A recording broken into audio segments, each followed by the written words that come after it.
फ़ाइलातुन। तो आज हम बात करने वाले हैं फ़ाइलातुन के बारे में। इससे पहले की वीडियोस में हमने फ़ाइलातुन के बारे में देखा है कि किस तरह हम फ़ाइलातुन का इस्तेमाल करके एक शेर लिख सकते हैं। यानी कि एक मिसरे में जिस तरीके से हम 4 फ़ाइलातुन लिखते हैं, 3 फ़ाइलातुन लिखते हैं, 2 फ़ाइलातुन लिखते हैं। तो अब फ़ाइलातुन को लेकर, यानी कि एक वज़न हमने लिया फ़ाइलातुन, अब उसके वज़न के हर्फ कैसे लेने हैं और उस वज़न के लफ्ज़ कैसे बनाने हैं, आज हम उस चीज़ को देखेंगे।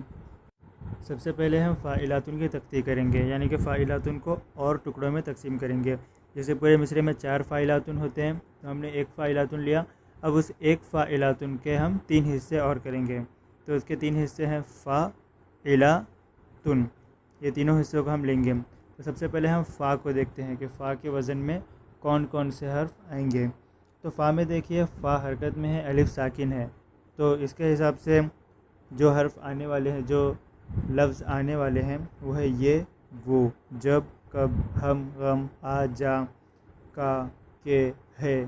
ये जितने भी लफ्ज़ मैंने कहे, ये सब पहला हरकत में है, दूसरा साकिन में। जैसे कि ये में या के नीचे ज़ेर है हरकत में, और उसके बाद हा साकिन। वो में वाव पर पेश और उसके बाद हा साकिन। कब में काफ पर ज़बर यानी हरकत और बा साकिन।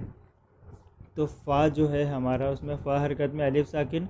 तो हर वो लफ्ज़ जिसका पहला हर्फ हरकत में होगा और दूसरा साकिन होगा, तो वो फ़ा के वज़न में आएगा। अब बात करते हैं इला की।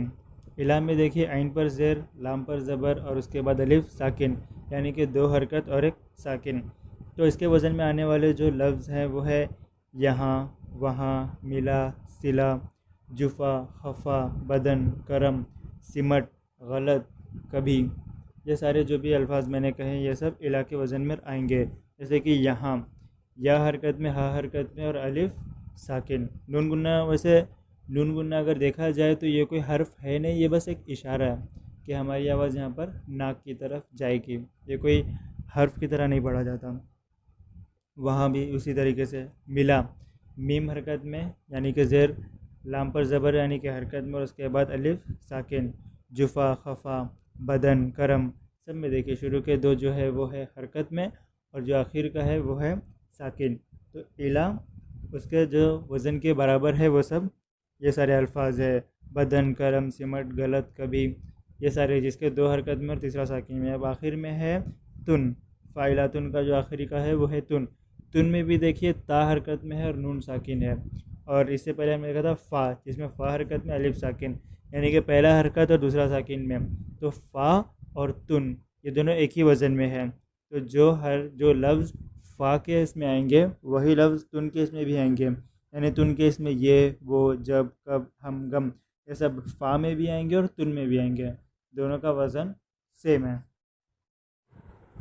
तो हमने फ़ाइलातुन के अंदर जितनी भी चीज़ें थी उसके वज़न को देख लिया। अब देखिए कि फ़ाइलातुन, ये पूरे फ़ाइलातुन के वज़न के अल्फाज हमें कैसे बनाने हैं। तो फ़ा में से हमें एक उठाना है, इला में से एक उठाना है और तुन में से एक उठाना है। जैसे कि ये, यहाँ पर, ये फ़ा के वज़न पे आया, पहला हरकत में, दूसरा साकिन। यहाँ इला के वज़न में आया, यानी कि हरकत हरकत और साकिन। और उसके बाद पर, यानी कि तू पेश, ता पर पेश और नून साकिन, तुन के इसमें आया। ये यहाँ पर फ़ाइलातुन, वो वहाँ पर फ़ाइलातुन, कब, खफ़ा, हम, फ़ाइलातुन। जितने भी, जैसे कि आप समझ रहे होंगे शायद मेरे पढ़ने के हिसाब से, कि हमें एक फ़ा में से उठाना है, एक इला में से उठाना है और एक तुन में से उठाना है।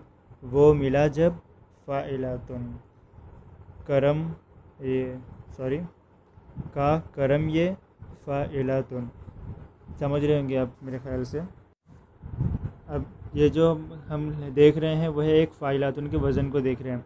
अब इसी तरीके से फ़ाइलातुन के हम जितने वज़न को बनाते जाएंगे, एक मिसरा बनते जाएगा। जैसे अब कभी भी, अब कहीं भी, फ़ाइलातुन फ़ाइलातुन, यहाँ पर 2 फ़ाइलातुन लेके हमने एक आधा मिसरा बना दिया, यानी कि 2 फ़ाइलातुन के इतने का एक मिसरा बना दिए। अब कहीं भी, अब कभी भी, ये बन गया एक मिसरा। और इसी तरीके से आप फ़ाइलातुन के वज़न को लेकर मिसरे बना सकते हैं। और मिसरे के आखिर में आपका रदीफ़ और काफ़िया आना ज़रूरी नहीं, आप बिना रदीफ़ और काफ़िए के भी लिख सकते हैं नज़म। बस आपकी नज़म आज़ाद नज़म कहलाएगी। रदीफ़ और काफ़िया तो हम सिर्फ इसलिए लिखते हैं ताकि पढ़ने में और सुनने में अच्छा लगा और बहुत अच्छी चीज़ है और उसका इस्तेमाल करना भी बहुत अच्छा है। यहाँ पर हम सिर्फ वज़न के बारे में देखेंगे। रदीफ़ और काफ़िया तो आपके हाथ में है कि आप किस तरीके से उसका इस्तेमाल करते हैं।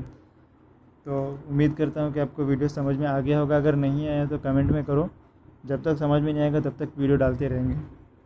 वैसे भी एग्ज़ाम चल रहे, बहुत लेट हो रहा है, एक तो 2-2 महीना एग्ज़ाम चलता है। खैर छोड़ो। तो अगर वीडियो समझ में नहीं आया तो प्लीज़ कमेंट करें ताकि इंशाल्लाह नेक्स्ट वीडियो जल्दी बनाई जाए। तो आज के लिए बस इतना ही। अब मिलेंगे अगली वीडियो में, तब तक के लिए अलविदा।